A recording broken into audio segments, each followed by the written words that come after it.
Gönlüm Jansaya, Abay Құнанбаев қыз. Ақ киімді денелі, ақ сақалды, соқыр мылқау танымас тірі жанды.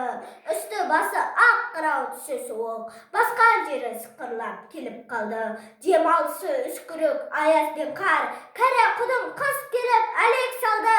Ұшпадай бөркін киген оқ шырайтып, аяз бенен қызарып ажарланды. Бұлттай қасы жауып екі көзін, басын сілкісе қар жауып мазандалды. Бурандай бош сақ етіп долданғанда, алты қанат ақ орда үйше қалды. Әуес көріп жүгірген жас балалар, беті қолы дом бұғып үсік шалды. Шидем мен тон қабаттап киген малшы, бет қарауға шыдамай теріс айналды. Қар тепкенге қажыбас қайран жылқы, титығы құруына азап қалды. Қыспен бірге тұмсығын салды қасқыр, малшылар қорқылма итке маңғы. Соныға малды жайып күзетіндер, ұйқы өлтірмес қайрат қыл бұз қамалды.